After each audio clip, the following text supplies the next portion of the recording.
Welcome back.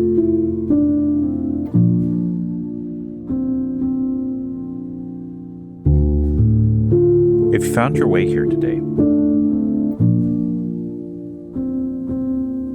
I want you to know something first. It's very possible that you didn't find this episode by accident. Maybe you feel stuck. Maybe you feel tired of trying.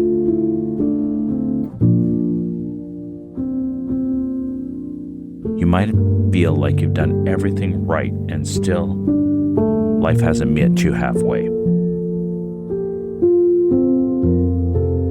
And maybe, just maybe,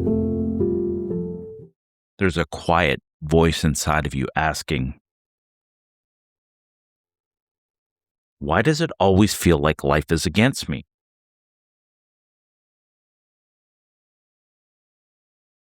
Today, I want you to sit with this question. Why does life feel like it's always against me? Don't rush it. Don't pass by it with positivity.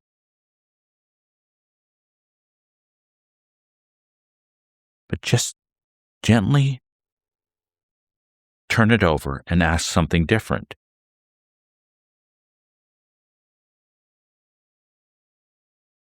What if life isn't happening to you? What if it's happening for you?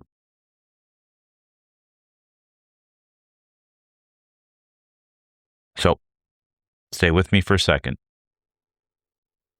And let's talk this through together.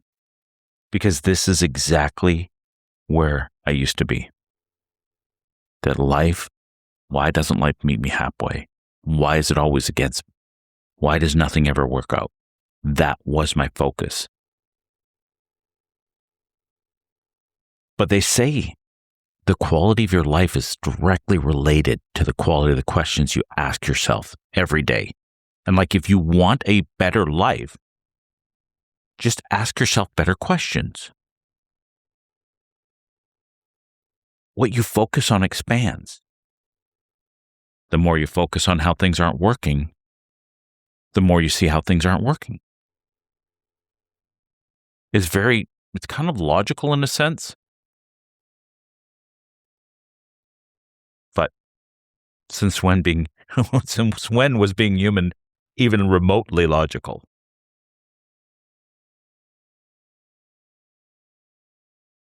So why does this experience of feeling stuck hurt? Why does it hurt so deeply? Why when you just can't make it through that next level up?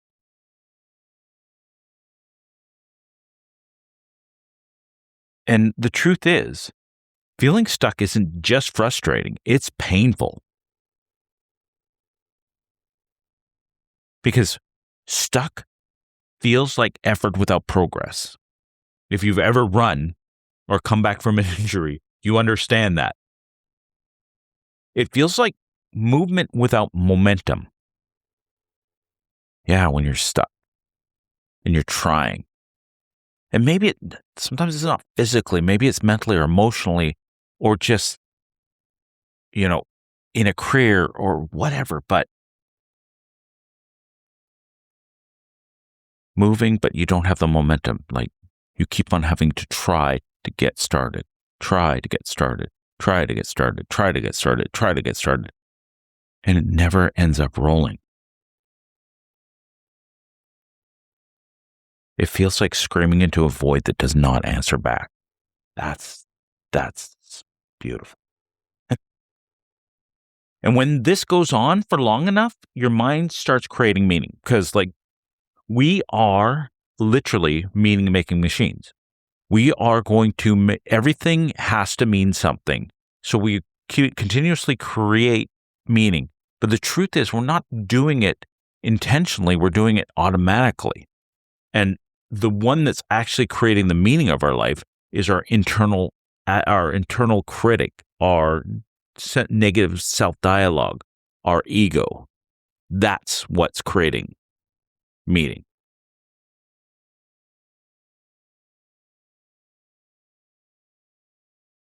And then you don't just say this is hard. You start saying something's wrong with me. You look around and see everybody else who's being successful, and you say, well, obviously there must be something wrong with me because they're hitting all their numbers. They're like, their Instagram looks great. Look at their highlight reel.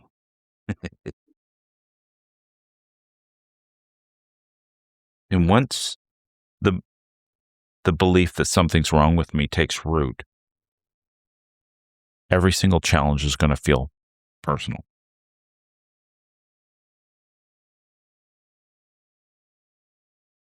But really listen to this. I mean, this is incredibly important.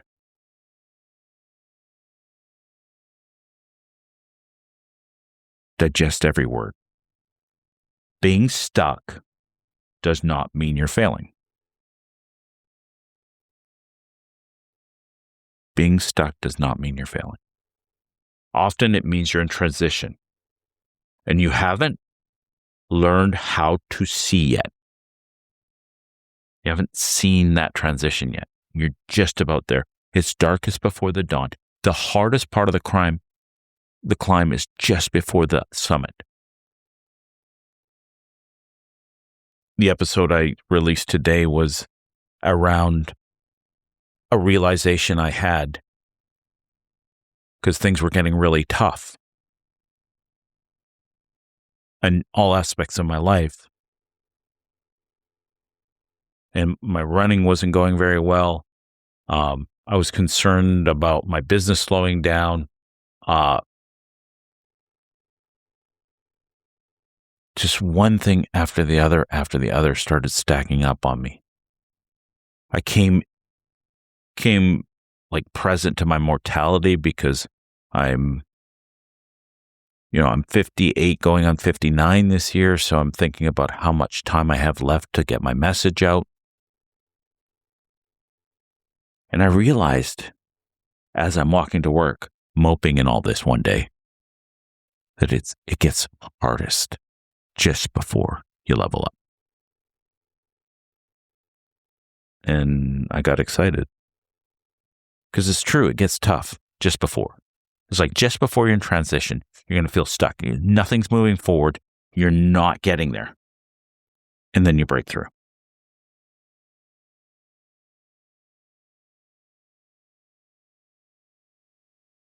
So if you think about, like, we're going to talk about neuroscience and perception, right?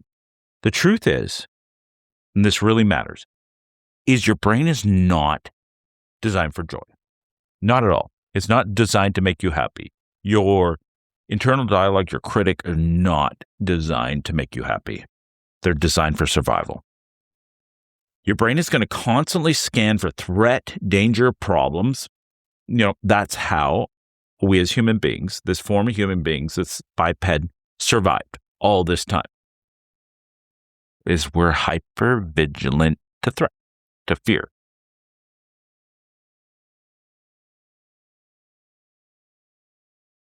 So it's not that it's absolutely bad, that whole thing. But there is a cause. Because the brain doesn't ask, is this belief helpful? It asks, does this belief keep me safe? Keep me from harm? Keep me from being hurt? So if you trained your brain to expect disappointment, you'll find it. And it's honestly, it hasn't been you literally training your brain. It's been you stepping back and allowing it to go into automatic mode and not confronting it and not going, no, that's not true. Because literally, the inner critic, the way your brain's designed, is automatic. It's just going to happen. Unless, of course, you can stand up because you know this because you've done this before. Something goes on, you're like, you can't do this. And you say, yes, I can. That's the part of the brain you want to work with, is the inner advocate, the one that fights that negative. If you focus on how life feels unfair, then your brain's just going to go and look at all those. Your wish is my command. Here's all the way life is unfair, because there's a plethora of that. There's a plethora on the other side too. Plethora means like a large number. See, what you look for, you will find. Whether you want it or not, whether it's going to improve your condition or not. And this is not weakness. It's just wiring. It's just how your neurology works. It's just how you survive, or human beings survive. But here's the good thing. Wiring can be retrained. We can rewire. We can change things.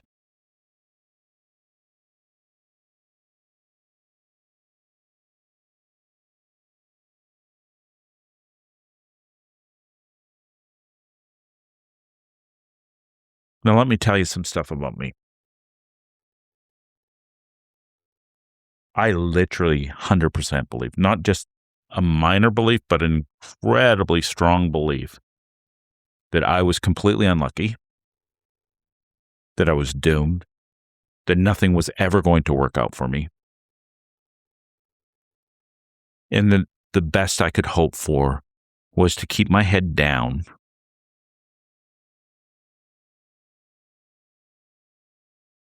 and I didn't say this out loud to other people, but I did say it internally.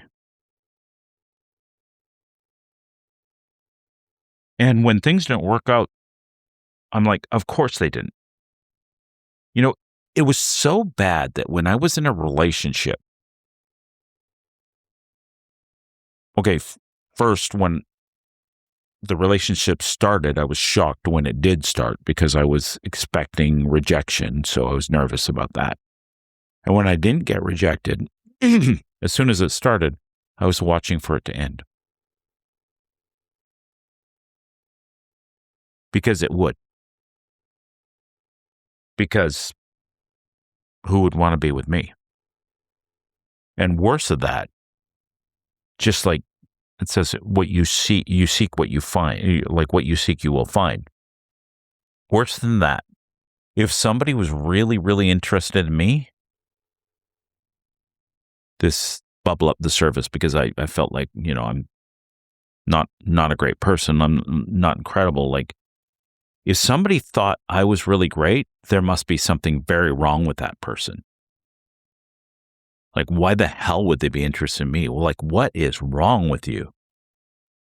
So if I was in a relationship where somebody was really apathetic about me, it was perfect. But if somebody was really into me, it was like, oh God. Like, what is wrong with them? Don't they know who I am? And this is how I live my life. Like, expecting everything to fall apart, watching for it, and eventually it did. And I wonder sometimes, was that just the inner critic, like setting me up so the fall wasn't that far?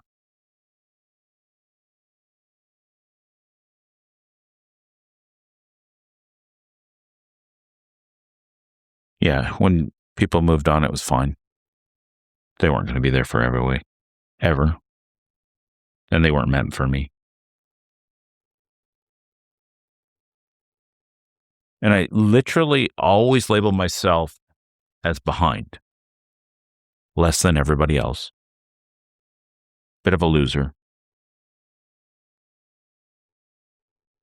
And that's what life reflected back to me. It's funny. I don't have this belief that I'm behind and a loser completely, but then there is the essence of that in the background. There's the essence of, literally years ago, I heard about imposter syndrome. And this, like, okay, there we go. Now I understand. And imposter syndrome is this really interesting dynamic where you believe you're not good enough, or you don't know, or you believe you're kind of like somehow you found yourself into a position and you're scared that people are going to figure out you don't belong there. Very familiar for me, all that. But there's a good understanding around that like on the other side of that, this is what I do now is when I have a negative thing, I look for what could that, rather than using that to drive me down and quit, I use that to understand what is the dynamic behind that and what is the benefit in that situation. And the one thing that I learned about people with imposter syndrome is they're really, really good at certain jobs. They're really good at diagnosing things. They're really good at like really, really getting into things just to like dig and find the underlying meaning. They're really big on learning more and more and more because they never think they're enough. And they really try really hard. So this is driving me in my practice to always be better. It does have a side effect of sometimes I feel like I'm not good enough and it's hard for me to accept compliments. But on the other hand, I really try to be really good at what I do. So, this whole life eventually left me completely exhausted and discouraged. And I can't even remember the moment. Maybe it was one of the biggest falls in my life. And I asked myself, what if this is proof that what if this isn't proof that I'm failing? What if it's not proof? What if this is not proof that I'm failing? But what if it's proof that I'm being shaped? What if there's something more? There's something, a gift within. And of course, a question like that can't rewrite your past completely, but it sure can shape your future.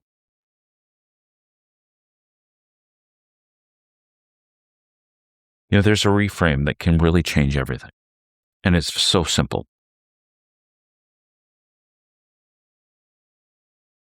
But first, you got to get past the belief. Because, when you believe life is happening to you, you brace yourself, you tighten, you resist, you get ready to fight, your sympathetic nervous system goes up.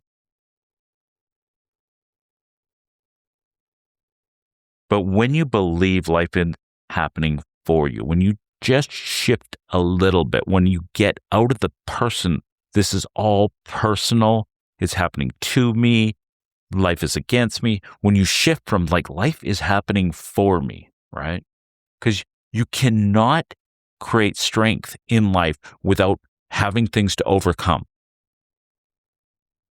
But when you really, really believe and you really see that life is happening for you, you can soften just enough to learn. It's not as personal. Because the meaning you give an experience determines the lesson you'll receive. I heard this little excerpt from this study they did, and these people were looking at this question, right? And the question was, what do you attribute to your success or your downfall in life? And what really blew their mind was these two people who were completely opposites answered the question exactly the same way. One was the CEO of one of the biggest companies in North America, just the most successful person you've ever met. And the other one was a homeless man on Skid Row. And they answered the question, what do you attribute to your success or your downfall in life? And they both said, my parents were alcoholics. So think about that. Is life happening to you or is it happening for you? One person, it's happening to me and I'm falling. Another person is happening for me and I've learned what I don't want to be and I'm going to rise above. The meaning you place on things changes your experience. What you focus on expands. And it really doesn't mean everything feels good because it sure doesn't. Lessons are not fun. But it does mean that everything has a purpose, and this is my message. Pain with purpose becomes strength. Pain without purpose becomes suffering. Think about that. If you're on the purpose of your life, if you're working towards your why, how much pain will you put up? Because you know there's an outcome that works. But if you're sitting in pain with no purpose, no lesson, nothing to benefit your life, it'll just be suffering.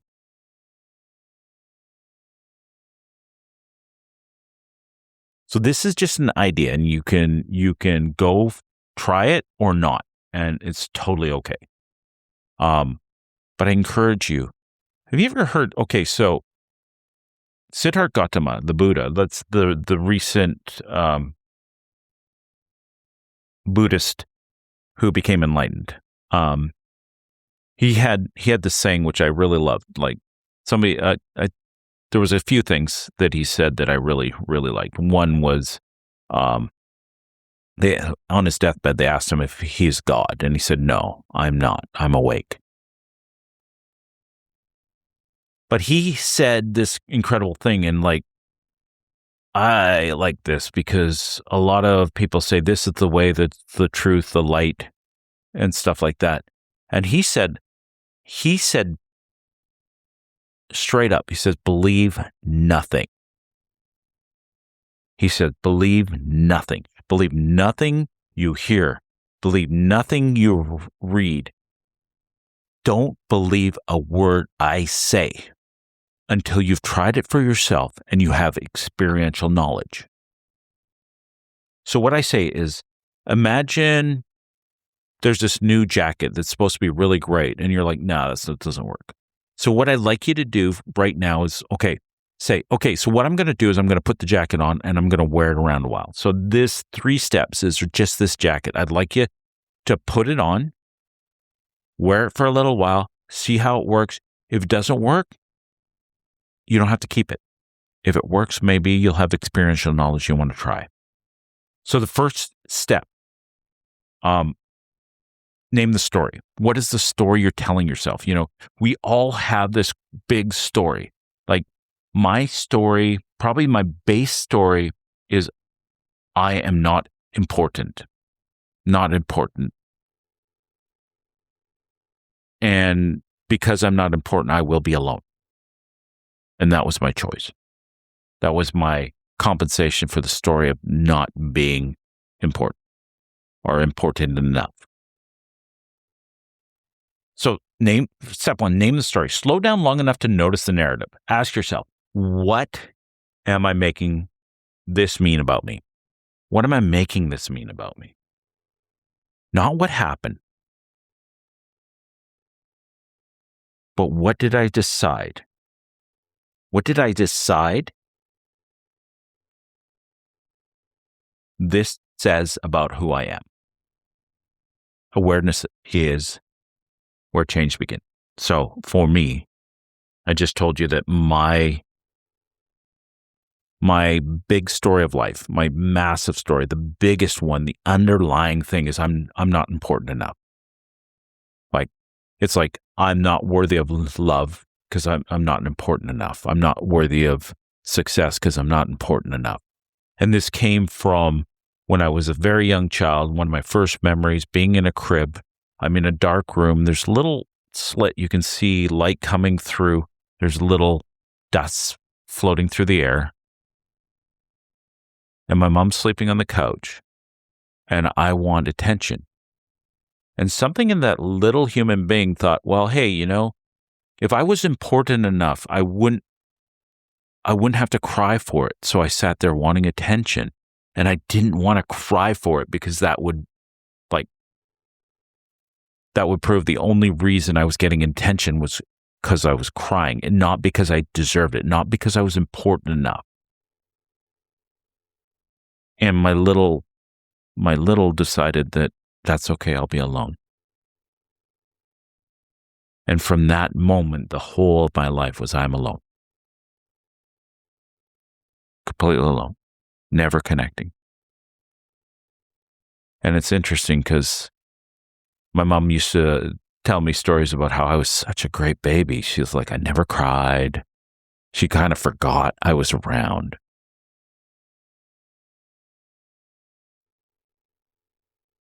The next step is you got to upgrade the question.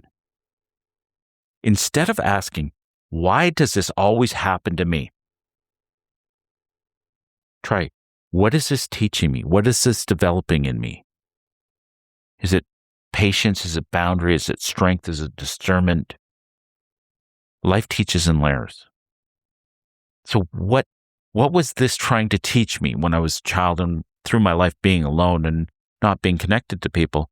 Well, first off, it really taught me to be independent and strong and not needing anyone. Which is hard for some of the people in my life because like the honest thing about my life is I don't need anyone. And that's the scary truth. And that comes from a fundamental belief that I'm alone and I'm not important enough. So my base and where I feel most comfortable is alone.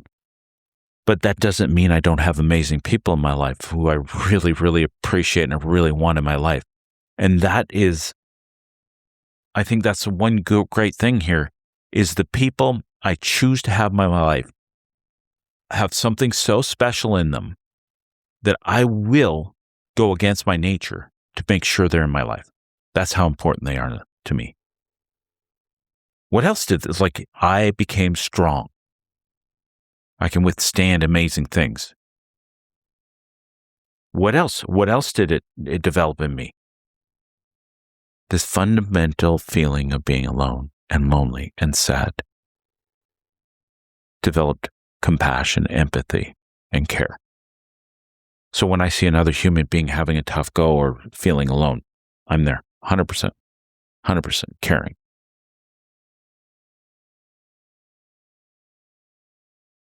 So the final step 3. There's not a one-time shift, a daily perception practice. This is a daily practice. And some days you'll see it clearly and some days you'll forget, but that's okay. Because every time you choose perception,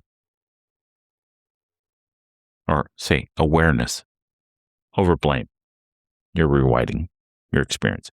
Every single time you change the question, not why is this happening to what is it teaching me? What is it developing me? If you could start creating, and they say it takes approximately 21 days to create a habit. If you took this on and you started changing the narrative around this completely, if you started changing, understanding what you're making it mean, and understanding what it made you decide, and then switching it to, what is this developing me? And if you continuously did that, this is the practice I'm in, and it takes a long time, and it's hard, and some days you fall. That's okay.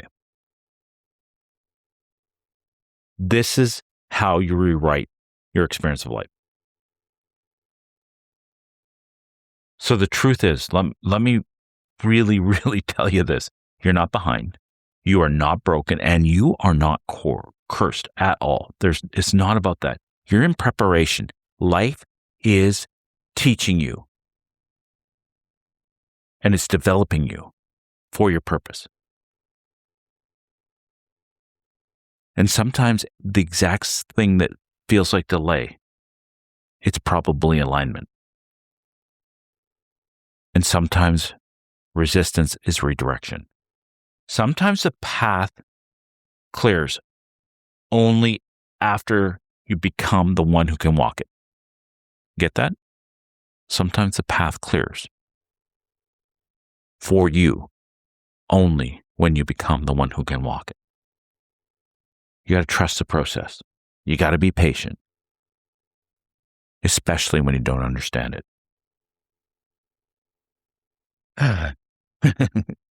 Okay, before I go, I would really love you to take this on. It's just simple, but it's powerful. Tonight, write down one situation you believe proves life is against you. Write it out.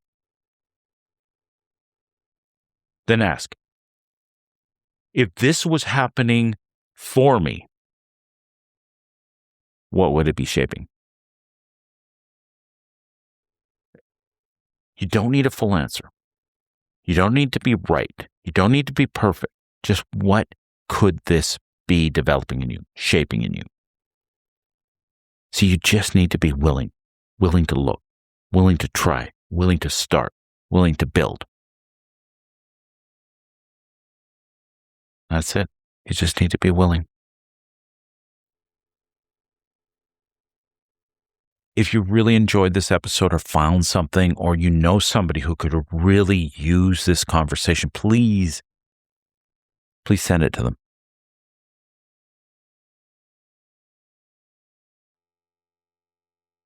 Because maybe in doing so, you can be the voice that you once needed.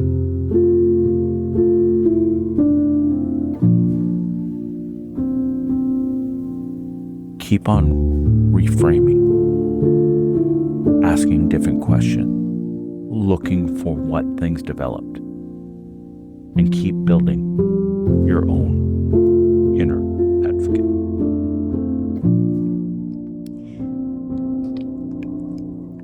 Thank you for listening to this episode of Your Inner Advocate, a podcast by Kimen Petersen, formerly Conversations with Kimen. If you found value in today's episode, please follow, like, and share the podcast with someone who you think may benefit from it. You can listen on Apple Podcasts, Spotify, Podbean, and connect on Instagram at your_inner_advocate. Until next time, keep listening to and developing your inner advocate.